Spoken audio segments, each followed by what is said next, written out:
which are as follows: date particular rupees 3rd November 2019, taxable supply of services within the state 1,50,000. 5th November 2019, supply of exempt goods to Delhi 1,40,000. 6th November 2019, supply of exempt services within the state 4 lakhs. 9th November 2019, supply of taxable goods within the state 1,60,000. Advise Messrs. Aniket Enterprises whether it is required to get registration under GST. Is yes, when should it get registration? This is a particular problem, and this particular problem we are going to find out solution. आपल्याला ह्याचं solution तयार करायचं आहे. आता एक लक्षात ठेवा, supplier कोण आहे? Supplier he is Aniket Aniket enterprises म्हणून त्यांचा बिझनेस आहे. तो बिझनेस कुठे आहे? तर in the state of Tripura. In the state of Tripura मध्ये त्यांचा बिझनेस आहे. आता एक लक्षात ठेवा, मगाशी मी स्पेशल कॅटेगरी स्टेट्स सांगितल्या होत्या. तर Tripura is also belonging to special category state. Tripura is also belonging to special category state. Special category state ज्या असतात, स्पेशल कॅटेगरी ज्या स्टेट्स असतात त्यामध्ये बघा, 9 नंबरचं त्रिपुरा हे नाव आहे.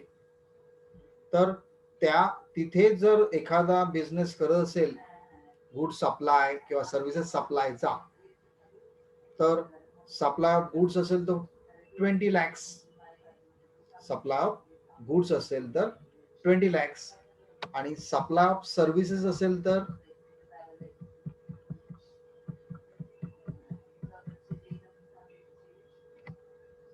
10 लॅक्स. सप्लाय ऑफ सर्व्हिसेस असेल तर 10 लॅक्स. 10 लॅक्स जर त्याचं असेल टर्नओव्हर, ॲग्रिगेट टर्नओव्हर, तर तो रजिस्ट्रेशनसाठी लायबल आहे. सप्लाय ऑफ सर्व्हिसेस असेल तर. सप्लाय ऑफ गुड्स असेल तर किती? 20 लॅक्स. सप्लाय ऑफ गुड्स असेल तर aggregate turnover should be more than 20 lakhs. If the supply of services are there, then aggregate turnover should be more than 10 lakhs because Tripura is there. तर आपल्याला तेच बघायचं आहे तर त्याचं ॲग्रिगेट टर्नओव्हर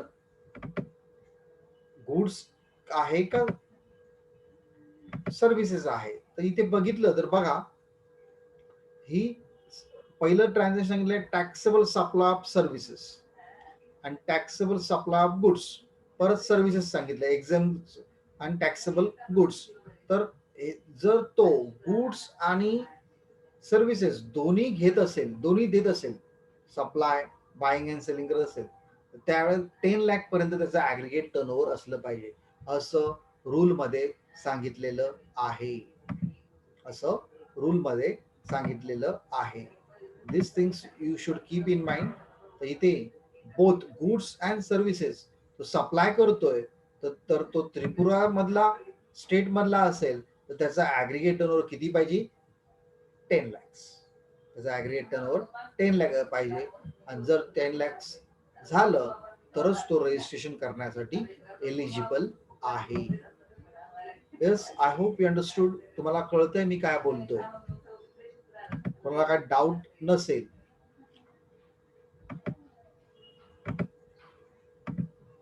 तर we will discuss this particular problem solution also. For that purpose we have to draw date column, particular column, rupees column and cumulative turnover column.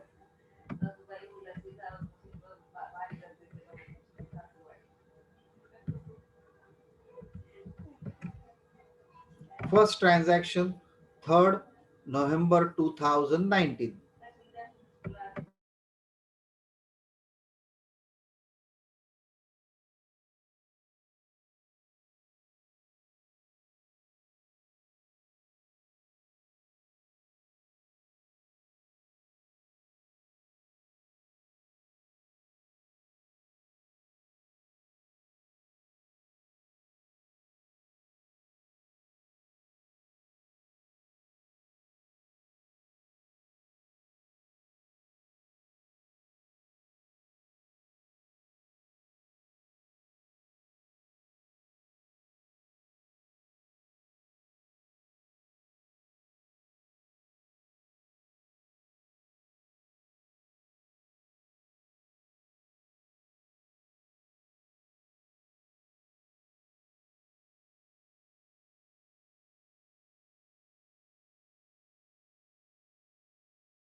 some of the urgent call is there, that's why I'm taking this particular calls. Now see that friends, here first transaction on 3rd November. The 3rd November लिहिलं. Transaction काय, taxable supply of services with in the state. तर किती आहे, 1,50,000. तर इथे aggregate turnover मध्ये cumulative turnover मध्ये लिहिणार 1,50,000.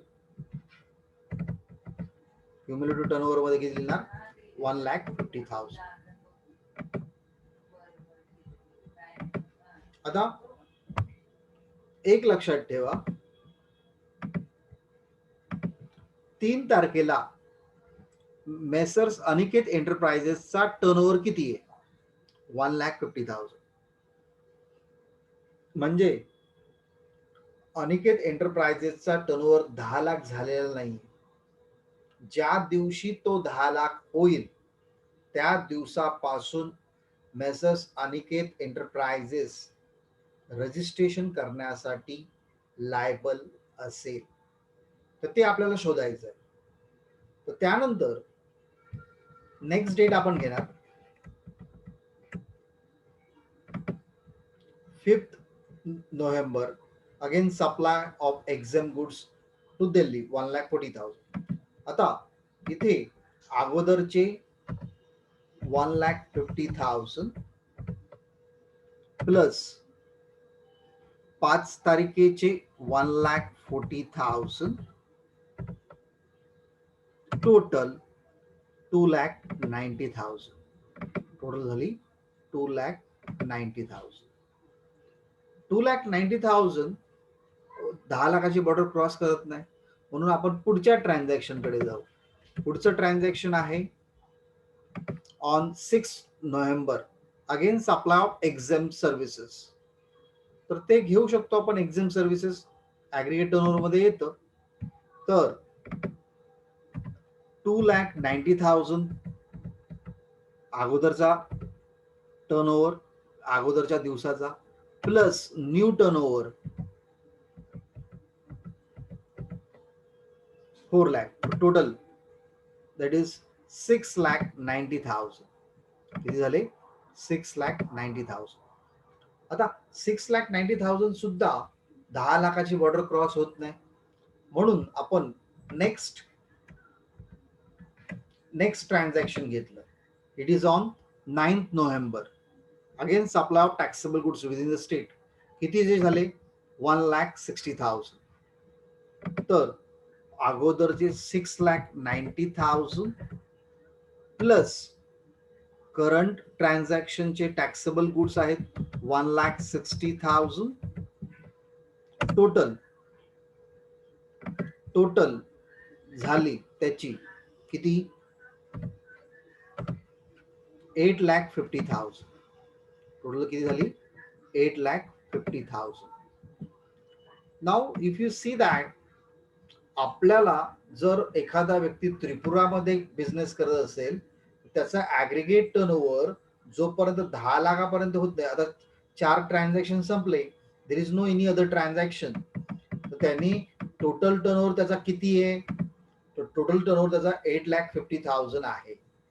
याचा अर्थ इथे मेसर्स अनिकेत एंटरप्राइजेस त्रिपुरामध्ये राहतोय आणि तो स्पेशल कॅटेगरी स्टेट मध्ये मोडतोय, तर त्याचं ऍग्रिगेट टर्नओव्हर हे किती असलं पाहिजे होतं, 10 lakh. But messrs Aniket enterprises does not more ₹10 lakhs. कारण फक्त किती येते त्याचं, 8,50,000 येते. तर it need not to get registration under GST. However, since he is making an interstate sale on 5th November, he will supposed to get himself registered. तो स्वतः interstate sale करतोय म्हणून तो स्वतः रजिस्ट्रेशन साठी अप्लाय करू शकतो. बट रूल प्रमाणे त्रिपुरामध्ये राहणाऱ्याला 10 लाखापर्यंत तरी टर्नओव्हर झाल्यानंतरच रजिस्ट्रेशन करावं लागतं. तर he is belong to special category state. तो स्पेशल कॅटेगरी स्टेट मध्ये असल्यामुळे त्याने 10 लाखाची बॉर्डर क्रॉस केली पाहिजे होती, पण त्याची कितपर्यंत आलं, 8,50,000 पर्यंत. त्यामुळे तो एलिजिबल नाहीये for registration, is not eligible for registration. Yes, कळतंय तुम्हाला आपण काय बडबडतोय, काय चाललंय. नाव आपण आणखीन एक प्रॉब्लेम बघूया.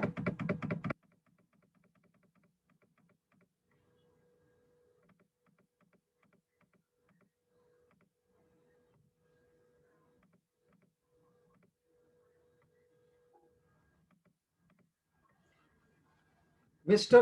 K is a new dealer. From the following information, find out on which day he will be liable to register under GST. Give your answer.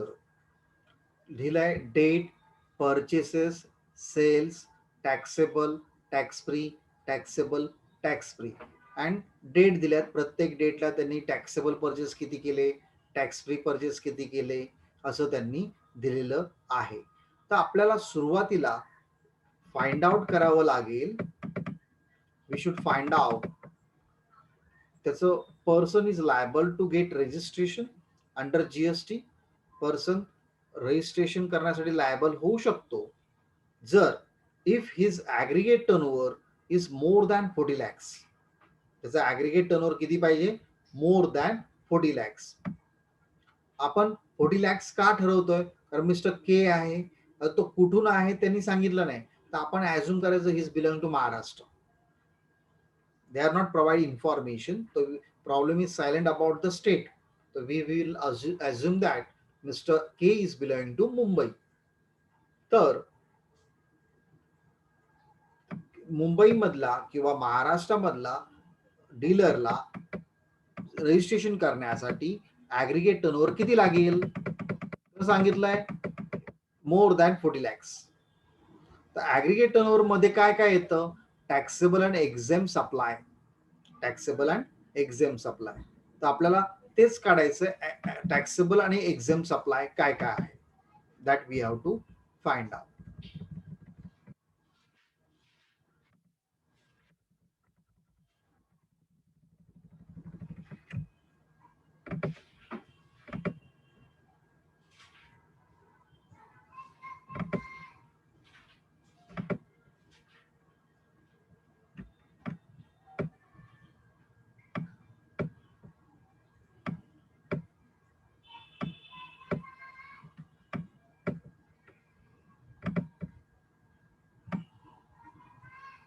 Now first date, there is no sale or taxable tax free.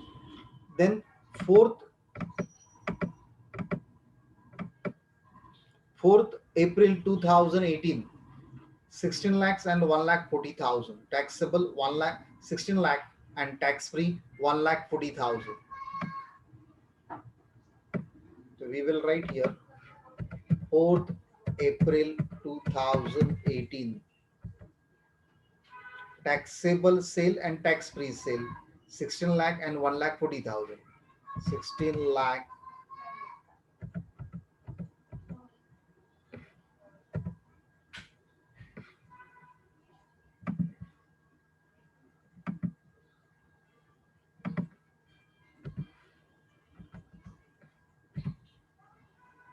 and 1,40,000 tax free.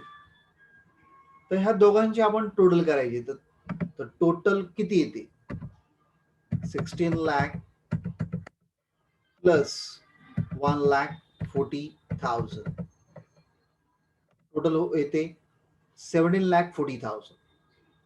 आपल्याला 40 lakhs पर्यंत cross border पाहिजे, त्यामुळे आपण next date मध्ये जाऊ. 11/4/2018, 5 lakh and 11 lakh. 11/4/2018 taxable sale आहे, किती आहे बघितलं आपण, 5 lakh, 5 lakh and tax free आहे 11 lakh.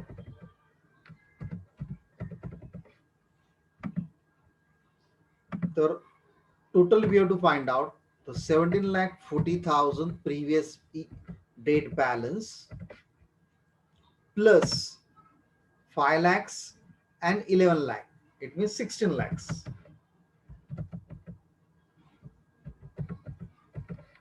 The total is 33 lakh 40,000. Total is 33 lakh 40,000. तरी सुद्धा 40 लाखची बॉर्डर क्रॉस होत नाही, त्यामुळे आपण नेक्स्ट डेट वरती जाऊ. That is 20th April 1 lakh and 4 lakh. 20th April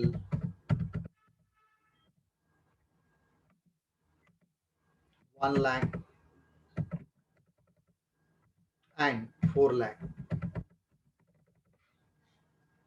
Now here total accumulated sale होता 33 lakh 40,000 प्लस 20 तारखेचा टॅक्सेबल आणि tax फ्रीची total 5 lakhs.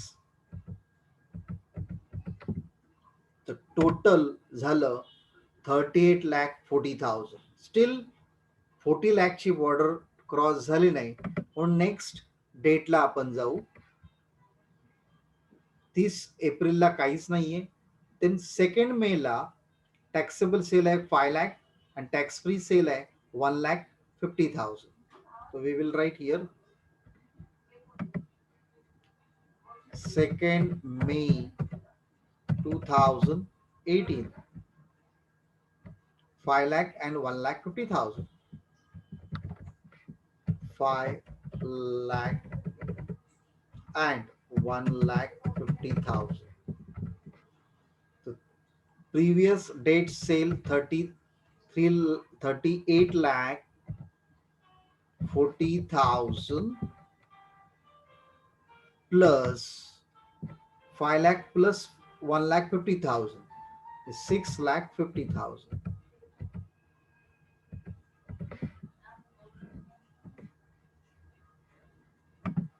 The total will be, it is 44 lakh 90,000. It is 44 lakh 90,000. So see friends, here he has crossed the border of the 40 lakhs. Aggregate turnover 40 लाखाच्या वरती झाला पाहिजे. तर आपण इथे लिहू शकतो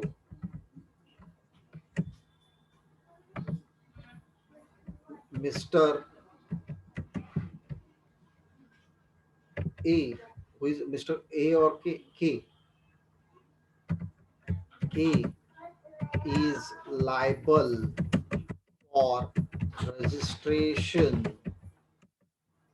from the date of 2nd May 2018. So see friends, how we will write our answers.